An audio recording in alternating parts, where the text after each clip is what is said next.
KLAUDIA MAGICA is our guest today. Yep. A Hello. warm welcome. Thank you for having me. So rumor has it you have a collection of cowboy hats. I have to ask, how many of those do you have at home?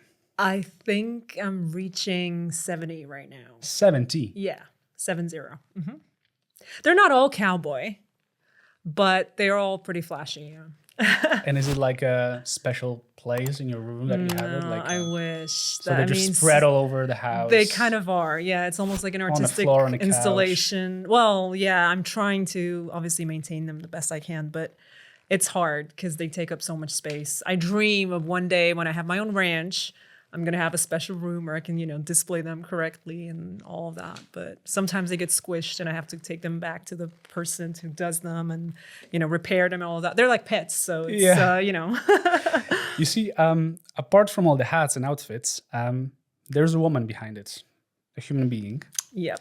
How does the outfit connect to your personality? Is it more like a costume that you put on to play a certain role? Or has it become an inseparable part of who you are as a person? I think it's a combination of both. I mean, I've always had that sort of Western style. But I am very eclectic. I'm eclectic even with my music, even though we'll talk about that later, I'm sure. But, even though it's country, it's kind of mixed. And likewise with my fashion, I always like to give it a bit of a Western, kind of flavor, but it's a twist because also I never wanted to, I don't like kind of falling into any categories. The minute I feel like I'm too much within a certain category, I just kind of immediately try to get myself out of it. So even with that country look and even with the hats, I'm trying to mix it up. So it's not like, oh, she's just a cowgirl, as you would imagine her to be.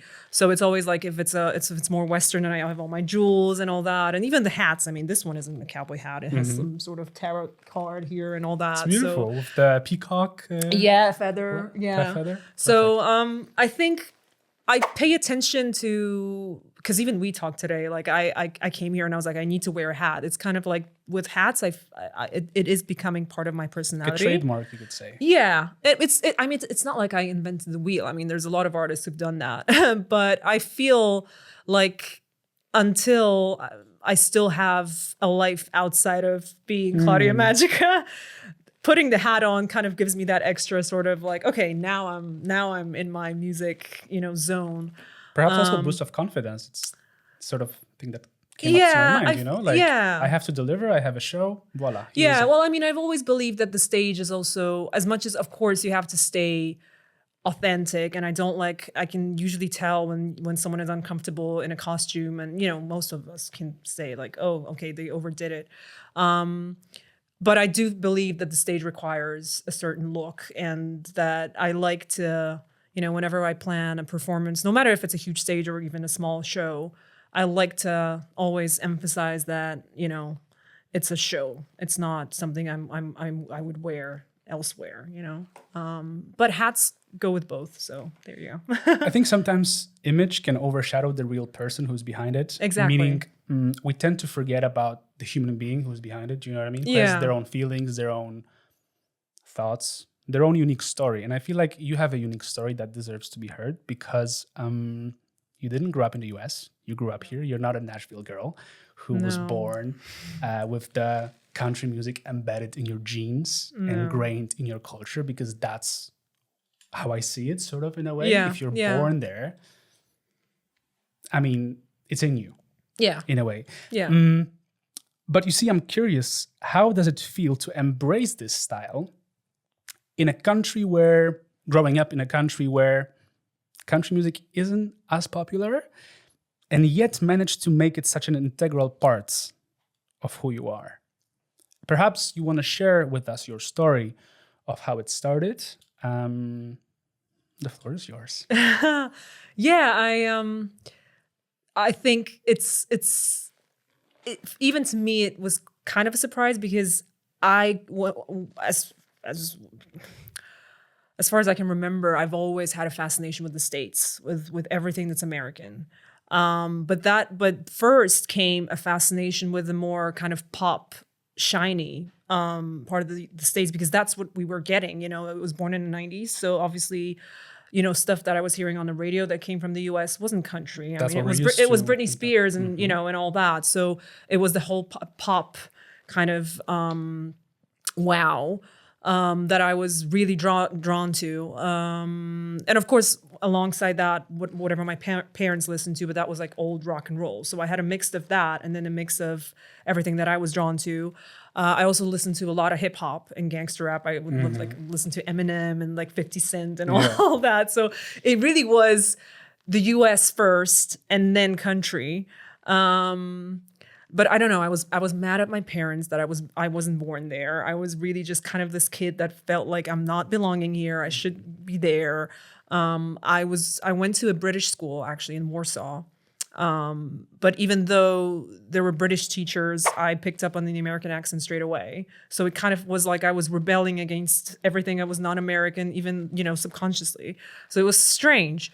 And then it wasn't until I was a teenager that my dad actually started producing a big country festival in Mrągowa.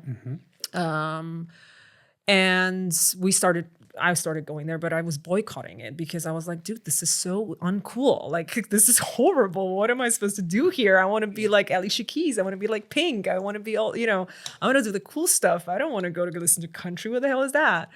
So that's the whole funny thing. And I say this because I really didn't know what it was about, because there was nowhere to actually learn this information that was like pre-social media and hardly any internet yet. You know what I mean? So Shania Twain was on the radio, but her songs were produced differently for the Polish market, for the non-US market than they were US. Country, it's more of a rock and roll twist to it. Well, right? yeah, but if you listen to the originals of Man, I Feel Like a Woman, or so there's two different versions. Yeah, so there were two different versions. So we never got exposure to the country versions of those songs, which were the originals. She was producing them with country instrumentals for the US, and she was based in Nashville. She was a complete country girl. But we didn't know that because the productions that were played on the radio here were totally pop productions, because, whoever was managing her knew that this isn't going to work elsewhere, which was a smart thing to do. So even that, I didn't realize she was a country person. And so then it was only in Mrągowa that I started actually learning obviously I was also growing up. So I kind of started being a bit more independent and started kind of dwelling into, lyrics more and understanding music deeper than when I was just a kid. And then I started kind of, scratching the surface deeper and deeper, and getting, exposure to country. And that took me to exploring, the Western world and beyond music, also just stories of cowboys and all that, and politics in the States and all that. And then I went to college, and that kind of was the final bit where I was like, I love country. I hearing that people my age listen to it over there, and that it's such a unique genre, and that the storytelling in there is so fascinating, and the authenticity behind what the artists are talking about, and the shows, and that everything is just so laid back and so natural. I was like, this is it. This is what I feel. This is what I was looking for, and so that was it. Partnerem podcastu jest Tutlo, szkoła angielskiego online, która tak jak ja pomaga przełamywać bariery w mówieniu. What you said earlier is really interesting about this earlier exposure. Meaning, you come from a musical family, you could say. Your dad is a pianist. Yeah. Correct? Yeah. So you've been exposed to music, different type of music, but still you were exposed. Sometimes I catch myself thinking, like having this flashback going back to when I was 6, 5, being in my mom's car in the backseat listening to Bonnie Tyler and Fleetwood Mac, just because she was listening to it. And then I found this pattern, you see, that my grandma was also listening to it. And I did the research that it really affects our musical taste buds, you could say, in a way. In general, music. And that's what I also see in you. Would you agree? Yeah, absolutely. I mean, you're touching on something very important, because I think in Poland, we don't have a genre that is that continues to bond generations as a genre. We have certain bands that we listen to, Polish bands that our parents listen to, they listen to, but genres change. They evolve. They evolve, and whereas in the States, country has always been the sort of family music. This is what, your granddad listens to, your parents listen to, and then you listen to, and all that. You may obviously not love it as much as they did, and it changed, but you always have a respect to it, just as you usually respect your parents in general, and everything they did, and it's a sentiment and emotion kind of thing. And what I love about the festivals that are country festivals that I play or I go to, is it's visible that there's generations attending, it's kids with their parents, and it's a whole family thing, and that's what's beautiful in that, and it's really what I love about the genre too. Country music, I think many people underestimated how big of a genre it is. I underestimated it. I didn't know much about it, and I said this to you before. I watched some documentaries, I learned about it because I wanted to touch upon important topics, and then in order to do that, you need to have understanding of that. But before, the first thing that would come to my mind would be the Dolly Parton, and this image of her with the wig, big volume hair. You know what I mean? Yeah. But then I like to question things, and I don't take anything for granted. So I was like, okay, I have a certain image of her, of what country might be, but then perhaps there's more to it: history, culture, tradition, whatever. So I was preparing for this interview, and man, like, this is rich as fuck, the history and country music, because you see, as you said before, the music evolves, and we can also see it with the country music. We can hear more pop, more rock and roll, more even rap sometimes, versions of it. And it's interesting because there is this traditionalist view of like country music, like being country music, but now we're seeing it evolving. But then I did some research that like some people didn't appreciate it changing, that it didn't have enough elements of country music. Like, There's for example, to give an example, Old Town Road, you probably know the song. It was in America for like 19 weeks, I think, in a row. It was record-breaking song. But it's not a traditionalist. No, of course. Country but music. it's a great song. It's a great song. But there's then always we have going to be like people. Taylor Swift, who also was in her era of like doing some country music. So what I'm trying to get at is that it's evolving. We can see different versions of it. But I still do think, and it might be misconceptions. We're going to be talking about misconceptions because, man, this is such a nice topic. Like, I love to abolish and demolish those misconceptions. And I feel like there's so many misconceptions about it. So I'm going to have one, and I'm going to say it to you. You tell me if it's a misconception or if it's a fact. An example, we can stick to the Old Town Road. It was sung by a black gay man, the artist.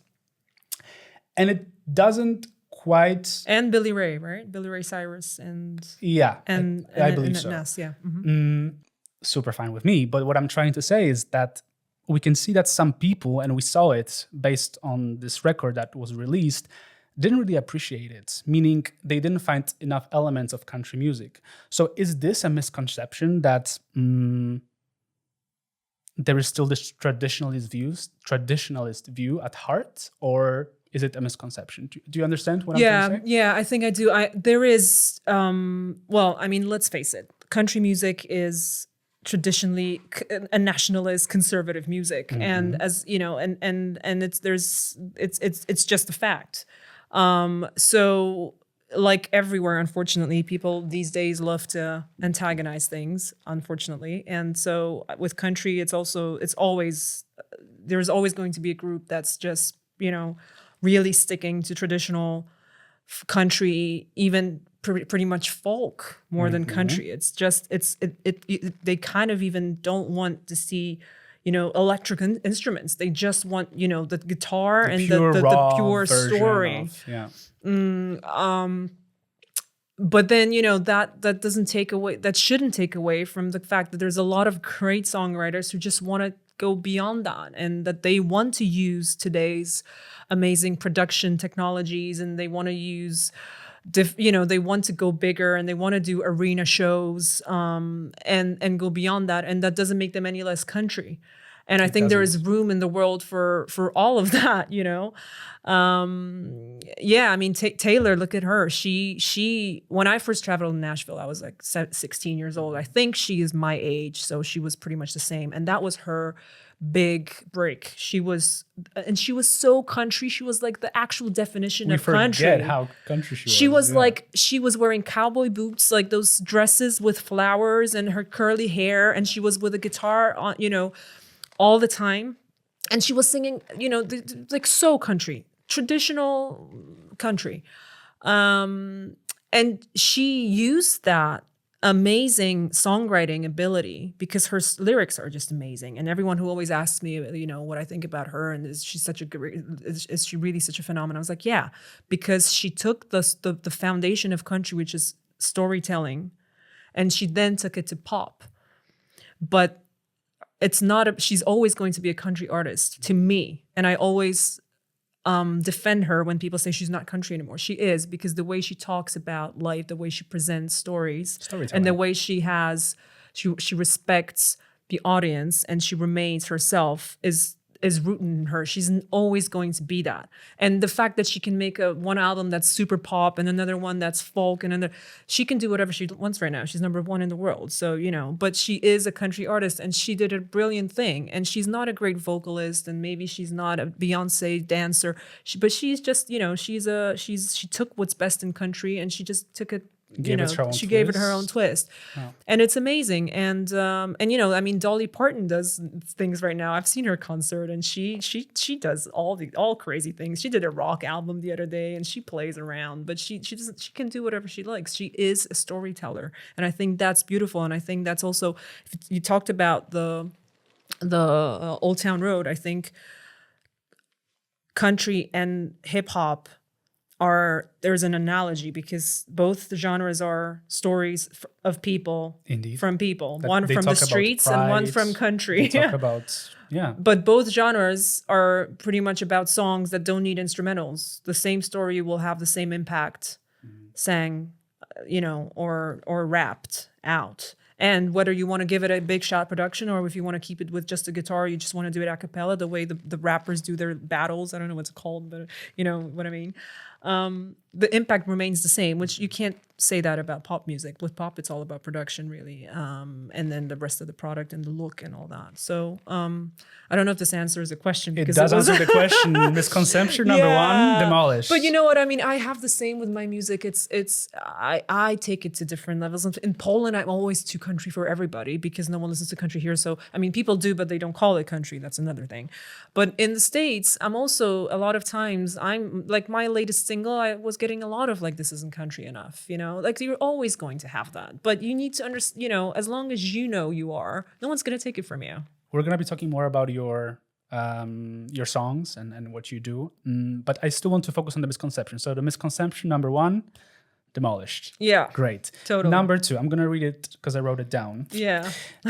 Number two, it's only for rednecks. Who is a redneck? Redneck is a working class white person who lives in southern United States, right? Predominantly leaning towards Republican Party. I don't want to get political here. Yeah. But it's a misconception. So perhaps it's worth asking, is it only for those people or can anybody here listen to country? No, it's not. I mean, it's where it came from, you know, the rural states. So like I said, it is traditionally more on the conservative side, but there's a lot, and it's still, I mean, not to brag, but last year when my single was top 94 in the States in country radio airplay, the fact that it was top 100 in the States was mind-blowing and I was proud. But what really was mind-blowing was that I was one of the 16 women in that first top 100. The rest were men. So again, you know, that's not okay. that's obviously great for me, and I found it a huge success. Okay but it's not okay. No, and you can see that, and it's still an issue, and it's being addressed more and more by organizations today that are, you know, looking to kind of modernize country. You know, also include the LGBTQ community because they're all, we don't see many black artists singing country, but then there's a lot of influence coming from blues, for example. Of course, but you don't see black artists. Of course. But look at Elvis. Yeah. He took from black music totally, which is why they were banning him from TV because he was moving like a black guy and like, what is this about?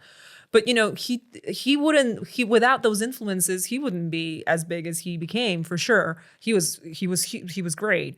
So I think there's a lot of work that still needs to be done in country in the States, not to mention elsewhere, because obviously outside the States, it's introducing the genre and then working with the misconceptions later. But first, it's about showing that it exists and getting people to understand it, Indeed. and also admit that they take from it, because there's a lot of artists, even Polish artists, that do country, that use country in their music, but they would never admit it. Not that they have to. Obviously, anyone can do whatever they want. But it would be so much better if people came back to admitting that they take from these styles and these genres. People don't do that anymore. The Rolling Stones always said that they listened to blues and country, and that's what they did with the first few albums they were doing. There was a lot of, they did country albums actually. Yeah. But no one today would put the Rolling Stones and country together, unless someone really gets into the topic. So I like to say these things out loud because I think that shows how big country always was and how huge of an influence for so many different artists. Yeah. Another one, and I'm sorry for dwelling on it, but I feel like it's important to demolish them and of course. show how universal it is.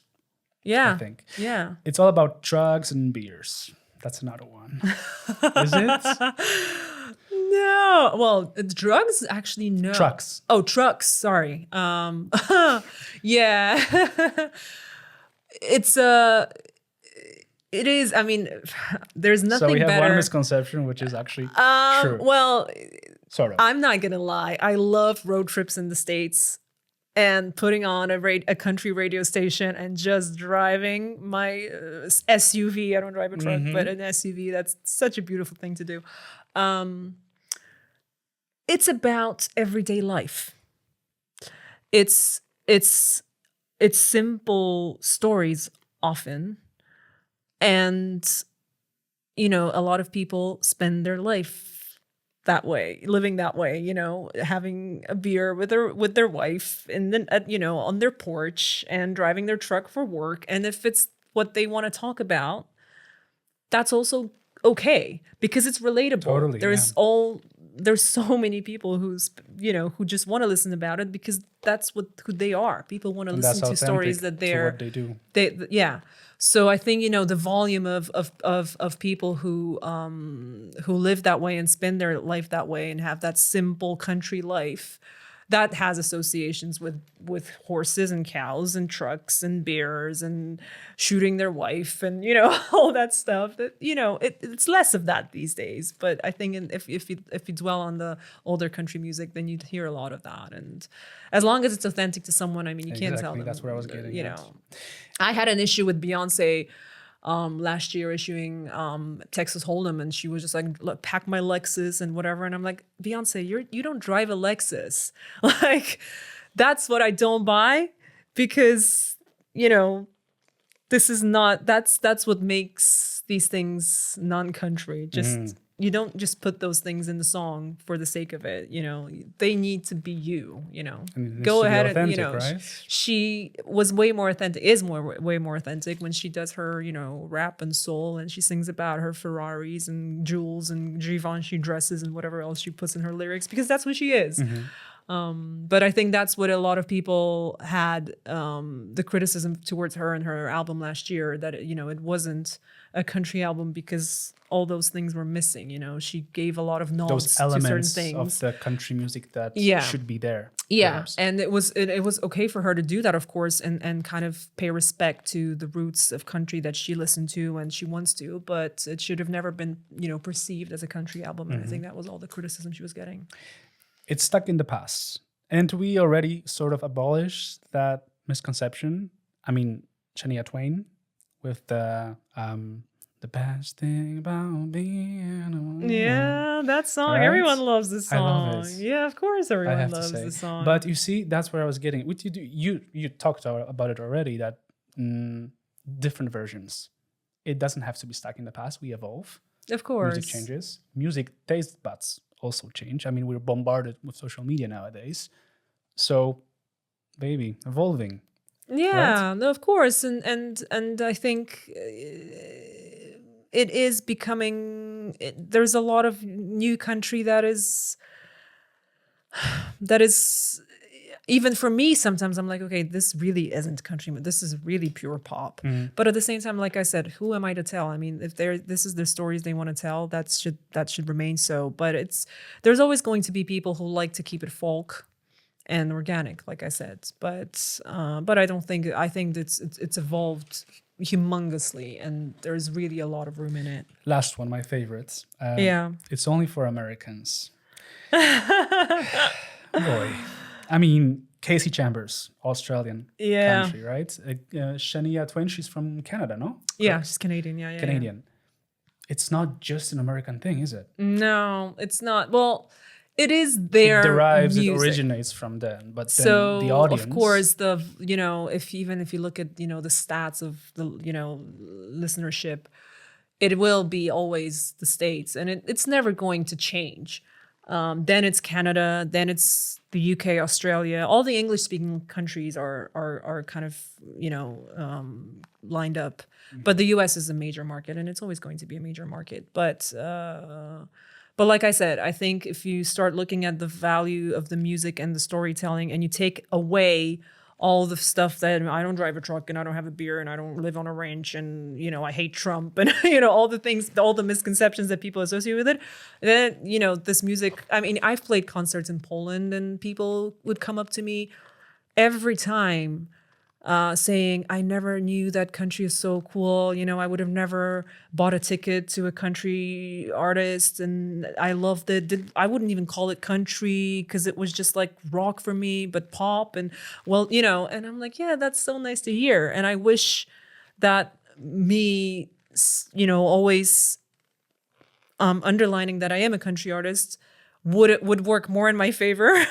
Usually it doesn't work in my favor, but I still keep it because, I have a sort of a mission to not only just promote myself, but also just kind of change those misconceptions. A huge mission to accomplish, right? Changing the mindsets of people, how they think. Yeah, but a lot of people are like, you just stop saying your country because, you do music that people wouldn't even call country, and it would be so much easier for you. I'm like, no, it wouldn't be. Maybe it would be easier, but then would it be authentic to you? It wouldn't. I don't think it would be. I love this about myself, and I really, I'm not traditional country, and maybe I'll play with I don't know what I'll do in the future. I don't want to promise anything, but I will always be a country artist, regardless of where I take my music to. You mentioned storytelling, and it's this nice smooth transition because for me, country singers are storytellers. Yeah, and you just look at the lyrics. They speak for themselves, right? They talk about pride. Example, Loretta Lynn with Coal Miner's Daughter. Mm-hmm. Then we have Dolly Parton, where we can see a lot of, we can see importance of family. Yeah. You look at her lyrics, it's many times about family, those traditions, right? And it's interesting because as Poles, we also share those values. Meaning, for us, it's also important to pride. Right? National pride, whatever. Yeah. It's important for us. Yeah. Family. Important for us. Yeah. So doesn't this suit us as like Poles, that it just aligns with us as Poles? That's my question. But it does. Right? And if you look at the origins of the Picnic Country Festival in Mrągowa, which I mentioned earlier, that's one of the oldest festivals in Poland. I don't know if it's older than Opole. Mm-hmm. I don't want to say that because I don't know the facts here. But Maryla Rodowicz, Urszula Sipińska, all those huge stars from the 60s, 70s, they started there. And that's what they were singing about. Maryla was a girl with a guitar singing about exactly those things. Right. Country was completely down our road. This was exactly Poland as adopted country. Amazingly, there were artists from Nashville constantly coming to Mrągowa. The exchange back then was huge. People don't know that these days because we wouldn't remember, and then it just stopped because something happened with country along the way that was just a strange thing because it should never have happened. Poland is very much aligned with what country is about. And I only came to realization of that while I was searching through, like looking at these lyrics, that it really resonates with me as a Pole and with probably majority of our society. Yeah, I think the problem with Poland for some reason is, I don't know, maybe there is a good reason for that, but being a farmer in the States has always been a very proud role and very respected. They looked up to them. No? Yeah, they've always been looked up to, and to these days, there is wealth associated with it. There is all those values, and there's also a lot of gratefulness for the farmers in the States for what they do, for cowboys. That culture is very much respected for what they do. In Poland, we lost it for some reason, country, areas in Poland and being a farmer in Poland has become something that people are ashamed of. It's associated with just areas of, poverty and just, lack of education and something that, young people have actually really just wanted to completely not have any association and get away with. From, yeah. Right? Yeah.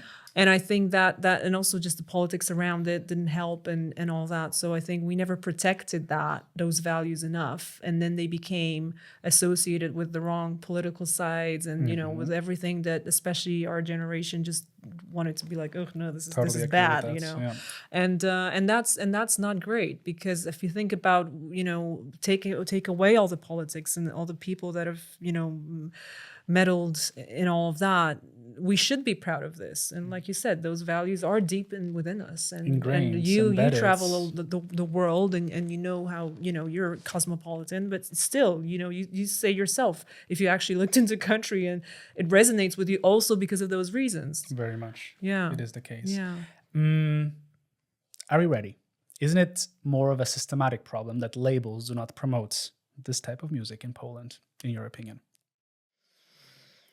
Yeah, I mean,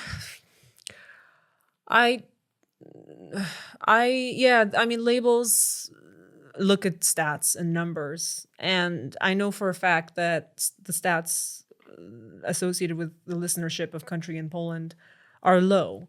So, I would love for labels to support me and for media to support me in what I do, of course. Yeah, support. But I'm not, But at the same time, I am not, I don't like to go into this role of a victim and like, they don't know, and it's their loss and whatever. And, I come from a business background. I studied business, and I worked in the corporate world, to know that those, places are profit making, focused. And there is I would love for someone to actually look at it and be like, okay, I think if we invest in it, and if we sell it the right way, there's, that could be great, because at the end of the day, a label should help you. There's room for that in the first place. The thing is, there's always room for what people listen to, what the radio gives them.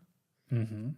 It's that circle. It's not the radio giving the people what they want to listen to. People will take whatever the media gives them. So if the media is giving them this sort of music, this is what they will listen to. They're bombarded with this type of music, they're going to listen to it. Exactly. So if there is potential for change, and there is potential for giving people something else, but it would have to be a bigger, system behind it.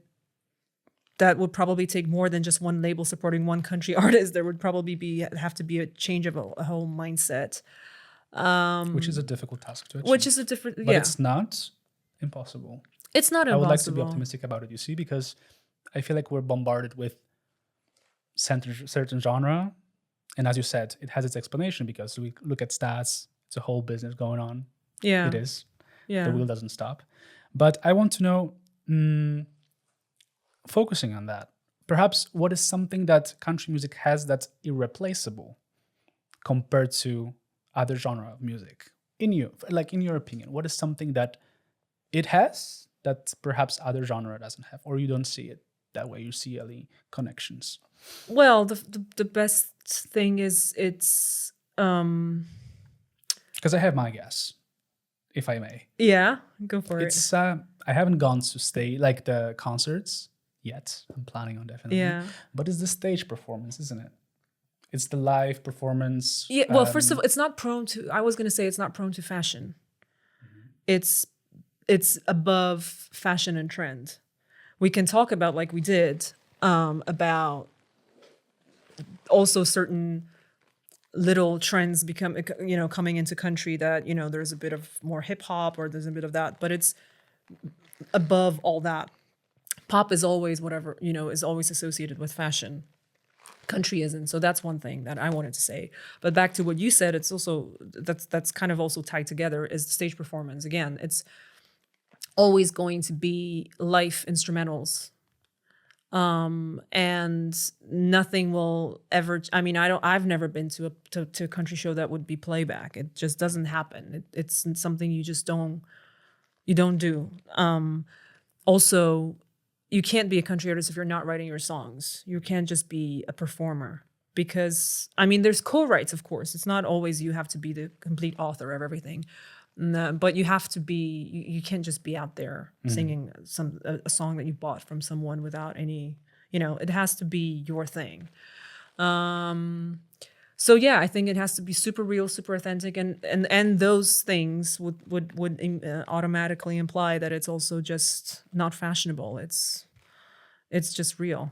Real. Yeah. Timeless, you could say. Yeah. And related to what you said, there's a room for fuck ups. If you're totally on a stage singing live, you can fuck up a lyric, or you can fuck up, I don't know, some song. You see what I mean? What I'm trying to say is that I don't think we see it much nowadays. Everything is staged, sort of. That's my view on it. I want to get also your opinion on that. And as I said, I haven't gone to the concerts. It's just what I see online, and you can see a lot of things online. Yeah. Whether it's true or not, that's another thing. But still, you have some conception, some perception of that. Isn't that the case, that there is a place to do something like not arranged, in a not arranged way? You see what I'm trying to say? Yeah, it would, because a country artist will always, I can't speak for all country artists, but the way I see it, even when I approach my performances, but also when I go to concerts of country artists, especially in the States, it's no matter if you're at a country gig in a pub, in a small pub, or in a stadium, a country artist will usually always make you feel like you're sat next to them on a sofa. And that's something, it's hard to explain. Because even if you don't like, because I don't like all country artists. Some of them are really just, it's repetitive, and some obviously, but you can't fight the feeling that they're just next to you. That something about what they do and how they do it is just, it makes you feel like you just went to a friend's home and he's talking to you about stuff. It's so personal and it's so natural. And yeah, what adds to it is that they always narrate the show. They always talk to you. Of course, some of them do more of that. Some of them do less of that, because I don't want to generalize everything. But it is, there's storytelling. But there's all the storytelling that's not only within the songs, but it's also just with the whole performance. And I love that, because I obviously pop concerts today or rock concerts or they can do so many great things. Technology these days is unbelievable, and I also love it. My dream is to go to Las Vegas to the Sphere, which they just opened up last year, and experience a concert there. And I think, oh my God, look at the technology. That should be just insane, mind blowing. Yeah, and I can't wait to visit and experience that. But at the same time, I think today we're sort of also just at a stage that people have had enough of that digital thing, and we can't fight certain things, and there's all new AI and whatever else happening that's going to keep going, because we're only just beginning. But I think as much as we can come back to keeping certain things real, people are really, really enjoying it again. And I think because it's country in the States, it's really been the last 2-3 years that it's been experiencing a huge renaissance, which is also telling us something. It's telling us that people actually just miss it, really miss the experience. Even the younger audience, if you look at stats, they're listening to it, perhaps because of what you said, the respect that they have towards that. But we can see this rise. It makes me happy. We can see the surge, indeed. And it doesn't make but it doesn't make them any less entertainers, because they're not scheduled or nothing, it's not all arranged and there's not dancers and fireworks and all that. Some country artists do that. Carrie Underwood, she had a Vegas gig too, and her show was just like a pop show. But it's still different if you think about it. There's still differences that are making it very, very personal. What kind of entertainer are you? What can people expect when they go to your shows? Is it raw emotions, unfiltered? What can I expect when I go to your show? Which I'm hoping I'm very unfiltered. Yeah, let's talk about that. Yeah, I like to keep it very real. I think I don't. I mean, I'm still a huge beginner, but I think no matter how big my career is going to become, and I hope it will, of course. I think it's always going to be very me. I don't think anyone is ever going to be able to squeeze me into following a certain scenario or anything. I mean, to a certain extent, of course, because it's not only just me, it's always the band and everything. We need to plan certain things because we need to, harmonize. But I think it's about giving. I think it's about giving the people and remembering that we're the ones who are responsible of entertaining the crowd, and really we're there for them, and they're not there to kind of glorify us or look up to us in any way or whatever. It's the other way around. They've paid. You have the responsibility. Yeah, we have a responsibility as an artist to pay respect to our audience and give them the best we can and the best show we can. And of course, there's an argument of making the show impeccable, because that's what the people may expect, which is, for example, something Beyonce does. I mean, you can't tell, she's a wonderful entertainer, but I am more on the side of the person that wants to just show a human being behind all this, at the same time, obviously giving the best I can. And I think that's something that I've learned through my American experience, is the entertaining aspect, because I think you and I even talked about it offline. We don't have a word in Polish that matches entertainer. We don't have that. And in the States, most of the award shows have a category that's called Entertainer of the Year. Yeah. And I always find that the most fascinating. And I actually find it the one that's the most, I don't want to say the most important, because they're all important, but it's something that you really think, okay, that person is really putting the focus on giving to the audience and really having that gratefulness showing through what they do to the people. We don't have that. There's a lot of artists in Poland that I see that are not really thinking that way, and are thinking rather a little bit the opposite, that we're there to be kind of looked up to. And I'm on the other side of the stick here. So yeah. I mean, I love being on stage. That's something. That I'm looking forward to going to I say silly jokes and I laugh and again, storytelling, right? And just letting it be, just feeling the crowd also. I mean, crowd changes every now and then. You never have the same people coming to your shows. Maybe you have some huge fans that adore you when they come, but you see what I mean. What I'm trying to say is that you have to be flexible, huh? You have to be prepared for unexpected. Can you say that? Yeah, you can say that. Yeah, but like I said, it's kind of like throwing a house party. That's kind of how I see it. I would go to a house party like that. Yeah, but anyone would, because you kind of want to, that's how you want to make these people feel. You kind of talk to them. You find them in the crowd, and they want to meet you. They want to see something that they're not going to see on TV or social media or whatever. They're there to experience your energy, and we're there to, in charge of raising their vibration at least a little bit during each show. I could be in a crown, but I still want my fun. Lyrics from your song, You Can Touch Me. And obviously I was listening to it while I was preparing, and it evoked something in me. And it's the first time I have it. Well, not the first time, but I rarely have it, that I listen to something and then I'm like, I don't know what I feel. Meaning, like, I felt something in here. I cannot tell you what it is. Oh. But in a way, it's just, I felt something. Let's just leave it there. As I told you, still don't know what it is. I'll listen to it one more time, and then perhaps I won't. But that's perhaps also the vision of the entertainer, to really put those emotions, make people think, make people reflect, wonder, and associate so that they can relate. Country music is often described as the voice of the soul. So the story goes, so they say. What does your soul want to say through this genre?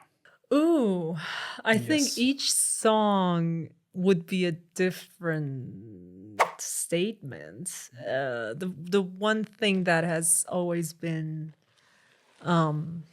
present, I think, in most of my songs is they're usually empowering and happy. Even if there's a bit of nostalgia, it's always, at the end of the day, it's always like, but it's going to be okay, but I have faith. So for me, it's because what I found in music, what music gave me in my own personal life story is that it gave me, it gave me faith. And it gave me the power to go on because I wasn't doing it for many years, and I lost myself completely in the corporate world and going on down the path that was completely not mine. And music saved me. And that's why most of my songs so far have been talking about this is my time. They're very empowering. They're just, you can do it all. Most of them sound like yeah, go for it. So I think that's one thing that I found in music, because it saved me, and I'm also trying to have them give others the faith that they can the hope and the faith that they can change their life, even if they don't expect it. Because really, a couple of months before I started doing music, I would have never I did it like this. I wasn't doing it for many years, and then all of a sudden I was like, no, I have to do it. Decided to. And I remember going to all sorts of concerts and thinking, coming back home and crying myself out to the pillow, thinking, what's going on, And then I only realized later that the reason why I had all those feelings every time I came back from any live show is that I should be the one doing this, and I'm not doing this. And it was just right in my face, screaming to me. But so I think for sure the sort of go for your dreams kind of thing. It sounds pathetic, but it really is not cliche, as easy. But at the end of the day, yeah. But at the end of the day, it really. I mean, I did do that. Yeah. I did really quit a one direction to go to do this against all odds and against what's fashionable, what's selling and everything. And I wouldn't have it any other way. And I choose this life every day. So I think that's one thing that I want to tell people. And then if you ask me about You Can Touch Me directly, that song is already a bit different, but that one was more about embracing life connections and not just digital. It was based on an authentic story I had with a guy, and it was just way too on the digital side. And not only my story, but I see a lot of people having the same issues these days, that you have all those apps and all that, and you just send each other emojis and whatever, and it's not real life connection. I mean, let's face it, those things can add to a connection. They can have it's extra fun and whatever, but it doesn't. We can't let we can't get lost in that. We have to remember that real touching is still what it's about, and it's on the flirty side and the erotic side of it, because obviously there's a side to the song that's a bit naughty, and that's what it's supposed to be, but also just general physical touching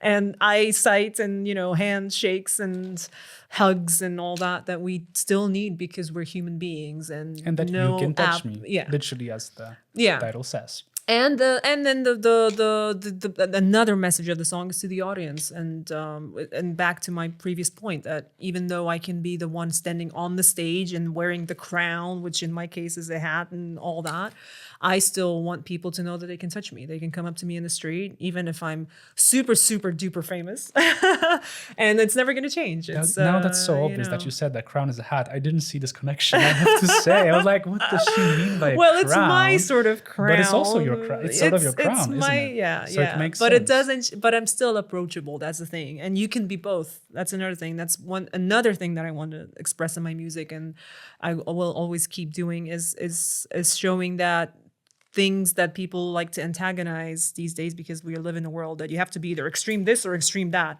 I like to, completely break that and be like, no, you can be both this and that, and it's still okay. You can be super country, but you don't have to be a redneck. You can be a rock and roll girl, but you can still not drink alcohol and go to bed at 9 p.m. You know, like all these things that are, you know, stereotypes that are that we should really abolish, and we should just take things as they are for, you know, and for their face value, and not just for, you know, conceptions, because as you know, there's lots of them, and you know, we associated with everything. Today, and I'm happy yeah, about we it. did. We started off right. We started off right.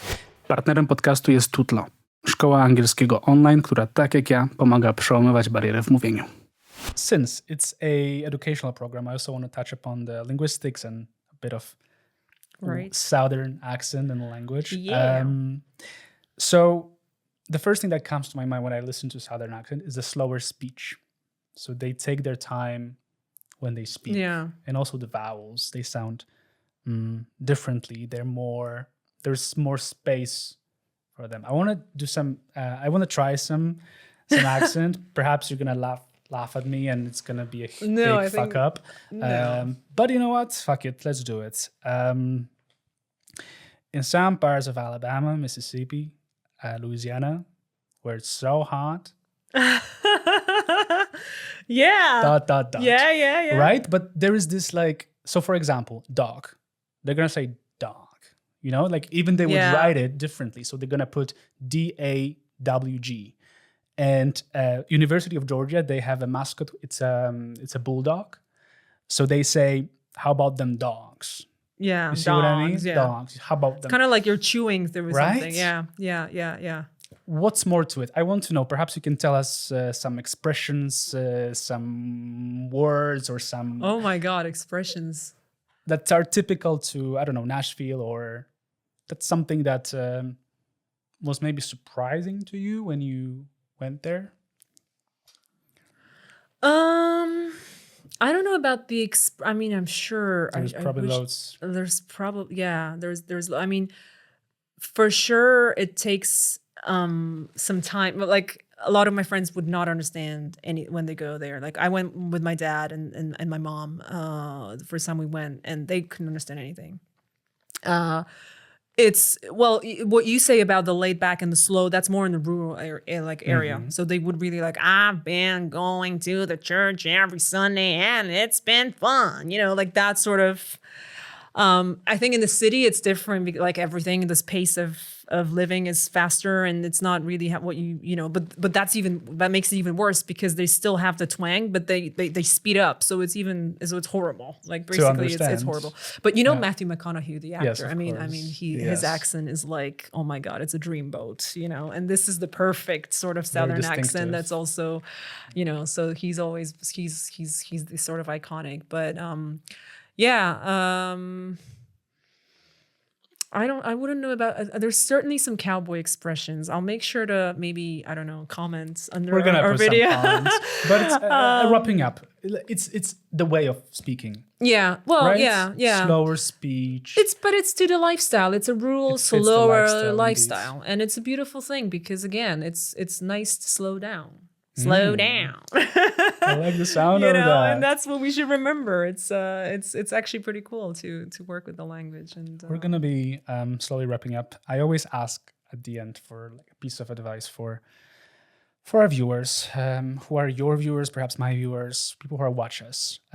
If you were to give one piece of advice, you can do whatever you want with it. Go philosophical. Just say, what did you say before, the cliche thing that. Go be you. No, what was it? Do whatever you want to do with it. Dream. But I like that. But that's, you see, seize the day, guys. But that's cliche. But I love the sound of that, because that's just. Well, you know what? But my observation lately, even when I scroll through my Instagram, which I should do a lot less of, but still, there's so many of those motivational quotes and stuff. I'm so sick of them. Everyone is, but there really are some which you just go scrolling, and this again.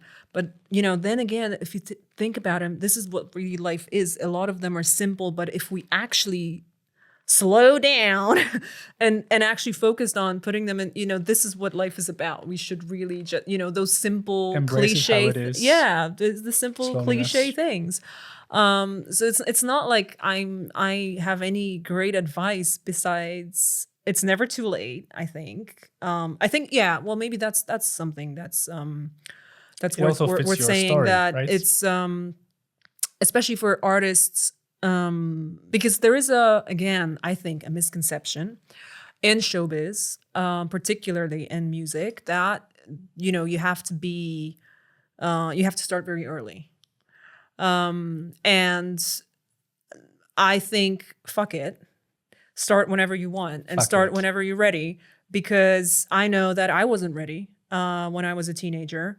And then I wasn't ready for many years after that either.